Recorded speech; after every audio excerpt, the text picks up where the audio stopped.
நம்ம YouTube videos பண்றோம். அது ஒரு டைரக்டரா இருக்கும், ஆக்டரா இருக்கும் அப்படிங்கும்போது, இப்போ படம் அப்படின்னு வரும்போது, அந்த ஜர்னி எப்படி இருந்துச்சு உங்களுக்கு? ஜேர்னி வந்து ஆக்சுவலா ஒரு மாரி இன்ட்ரஸ்டிங்கா இருந்தது. இப்போ வரைக்குமே இன்ட்ரஸ்டிங்கா இருந்தது. 2வது வந்து பயங்கர என்ஜாயபிளா இருந்தது. ம்.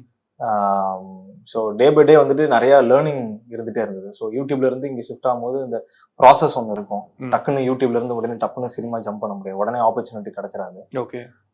அதுக்கு நம்ம ஒரு ஒர்க் பண்ண வேண்டியது இருந்தது. அந்த ப்ராசஸ்லாம் நான் பண்ணிட்டு இருந்தேன் side by side. Then stories approach பண்ணிட்டு இருந்தேன். லைக் வந்து இத அப்படியே ஃபில்மா பண்ணலாம்னு சொல்லி ம். அத டெவலப் பண்ணி, அப்புறம் ப்ரொடியூசர் முரளி சார்ட்ட தான் வந்து கேட்டோம். நான் முரளி சார்ட்ட கேட்கும்போது, ஸோ அப்போ அவருக்கு என்ன யாருன்னு தெரியாது.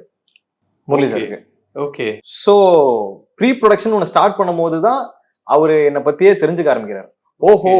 ஹரின் வந்து இப்போ ஓகே பண்ணிட்டு இருந்தா இவர பத்தி தெரியும். நான் அங்க போனேன். அங்க ம். சொல்றாங்க அது மாரி உங்கள பத்தி சொன்னாங்க அப்படின்னு சொல்லுவாரு சார் என்கிட்ட. ஓகே. Okay sir. அப்பதான் சார் கொஞ்சம் கொஞ்சமா புரிஞ்சுக்கிறாரு அப்படிங்கிறது தெரிஞ்சது.